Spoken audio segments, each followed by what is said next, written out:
High कस्तो कता high गरिदिनु जस्तो कसो यस्तै यो भने सेन्ट्रल स्टेसन हो है। नयाँ आउनेहरूलाई सबै काम जस्तो कार्डहरू बनाउने, मन्थली कार्डहरू बनाउने होइन, सबै यही हुन्छ। बिएसपी भन्ने छ, bus card, metro card, train card होइन, सबै यही बन्छ। राम्रो छ, भित्र ठुलो छ। यहाँ मेन सिटी भनेको नि यो कोपेनहेगन भनेको होइन, कोपेनहेगन सिटी सेन्ट्रल स्टेसन भन्छ यो ठाउँलाई। राम्रो छ त, धेरै राम्रो छ नि यो ठाउँ त। तर हेर्दा त्यति ठुलो त छैन, तर सानो छ। त्यो सानोमा पनि धेरै एडभान्स डेभलपमेन्ट भएर चाहिँ राम्रो देखेको त। सर्कस रहेछ यार यो त, यस्तो दामी ठाउँमा म थाहै नपाएको यार। यो हिमाल जस्तो के नाम छ यार यसको, के अर्थ बसेर माया कस्तो राम्रो बस्छ है। एकचोटि मात्र चढेको यार म आएदेखि बसमा। अचम्मको कुरा नि। ओ यो टिबोली भने, टिबोली रक हो के भन्छ यसलाई यार, राम्रो छ। एकचोटि मात्र बसेको, अरू बेला बसै चढ्ने आवश्यकै परेन। यताउता गऱ्यो सबै। अब मेट्रोमा र ट्रेनमा मात्र हिँडिन्छ। यो भनेको म सेन्ट्रल स्टेसन भित्र आउँदैछु। यहाँदेखि जुन कुनामा जाने पनि ट्रेन पाउँछ, मेट्रो चाहिँ अलि उता होइन। राम्रो छ, भित्र सबै कुराहरू छ होइन। ट्रेन स्टेसन भयो होइन। यो 7-11 भन्ने हो, खानेकुराहरू पाउँछ र सिम कार्डहरू पाउँछ। अनि राइजा कार्ड हुन्छ, एउटा ट्राभल कार्ड छुट्टै हुन्छ पर्सनल, त्यसमा रिचार्ज गर्ने हुन्छ। यो फोरेक्स भनेको चाहिँ पैसा एक्सचेन्ज गर्ने, भिडियो बनाउन पाउँदैन।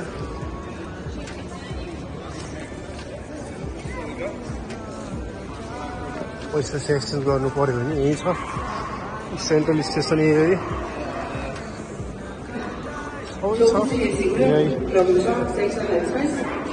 चट्ट बसिन्छ यहाँ होइन, अनि खाजा खाइन्छ अलिअलि। त्यसपछि टाइम भएपछि बल्ल जाने हो। त्यही हो क्या।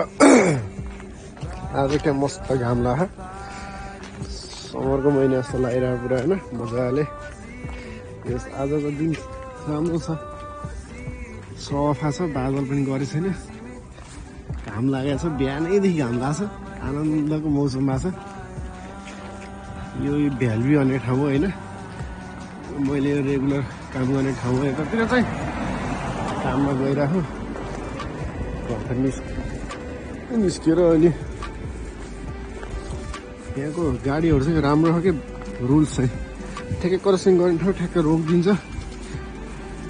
अनि मजाले बाटो क्रस गर्न त पाइन्छ कमसेकम। आज त्यसो घाम लाएर होला, सबले चस्मा लाएर हिँडेर पुरा कालो चस्मा ढक्काउँदै हिँडेन पुरा। डेनिसहरूले म्याक्सिमम् चस्मा लाएर हिँडेन आज, समर जस्तो रहेछ। अब यस्तै गरेर त हुँदैन मौसम यार। माथि ट्रेन आइरहेको यार, यता ट्रेन आइरहेको मजाले आइरहेको। यो मुला सुस्त चल्छ यो ट्रेन, ला सुस्त चल्यो भने कि यो मायासलाई। अर्को छ फास्ट ट्रेन, यस्तो मजाले चल्छ, धेरै ठाउँ रोक्दैन, स्याट्ट ठाउँमा रोक्छ, मेन ठाउँ मात्रै। यो बाटो कहाँ जाने, यो बाटो घुमेर त्यति जान्छ होला, तर लङ पर्छ होला। क्या दामी छ क्या त, घरहरू ट्याक्क क्या मिलाएर बनाएको कि। अरू त यस्तै काम गर्ने। आज हाउसकिपिङ काम थियो, बिहान गइएन। लास्ट गाह्रो हुन्छ हौ हाउसकिपिङ यार, तनाव हुन्छ हाउसकिपिङ गर्दा। कसम ढाड दुख्छ। अरू काम त ठिकै हुन्छ, अब के गर्ने, सुरुमा अरू कामहरू अब पाइँदैन। यसै अहिले जाडोमा झन् अफ सिजन भएर कामै नपाएर अनि हाउसकिपिङ गरेको। सेतोमा माछालाई काम गर्ने ट्याक्स तिर्दै बित्छ यार जिन्दगी, लात्त ट्याक्स।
देखिन्न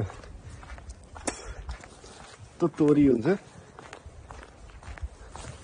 धेरैले क्लिनिङ गर्छ क्लिनिङ काम पनि बिहानै उठ्नुपर्छ बरु राति 10, 11, 12, 1 बजीसम्म काम गरेर 1 बजी सुत्ने हो भने पनि रातिको निन्द्रा 4 घण्टा सुत्यो भने नि मजाले काम गर्न सकिन्छ बिहानै दिउँसो जतिखेर पनि काम गर्न सकिन्छ रातिको काम गर्ने न बिहानै उठेर 3 बजे 4 बजे उठेर काम गर्ने हो नि त केही न केही शरीरलाई रेस्टै पुग्दैन बिस्तारै बिस्तारै बिरामी भइन्छ बिरामी भयो भने त्यही हो यत्तिकै केही भयो भने रुगाखुगी लाग्यो भने 2 दिन 3 दिन वेस्ट भइहाल्छ त्यसपछि रुगा लाग्यो भने 1 हप्ता रिकभर हुने लाग्छ अस्ति रुगा लाग्यो हिउँमा यस्तै हिँड्दाखेरि अनि काममा आउँदाखेरि हिउँ परिरहेको थियो डह्रो हिउँ परेको थियो त्यो दिन अनि 2-3 दिन त्यत्तिकै लस भयो त्यस्तै अहिले बल्ल अलिअलि रिकभर भएको क्या दामी कुकुरहरू माछालाई कुकुर पनि कति लिएर हिँड्छन् त्यस्तै जिन्दगी माछालाई काम गरिन्छ लास्टमा ल आज यति पैसा आउने भयो भनेपछि त्यही पैसा आउँछ र पैसाको मुखेर मात्रै मन तमालिन्छ नत्र त माछालाई छोडेर हिँड्ने जस्तो हुन्छ बेला बेला त रिस उठ्छ हरियो घरतिर फोनै गर्दैन कहिले कहाँ भइन्छ एकछिन भने सुत भन्ने हुन्छ अनि आफूले फोन गर्दा उता टाइमिङ मिल्दैन उता फोन गर्दा यता टाइमिङ मिल्दैन क्या झ्याउ हुन्छ यार यो त टाइमिङ मिलेन भने त लास्टै झ्याउ हुन्छ यार त्यस्तै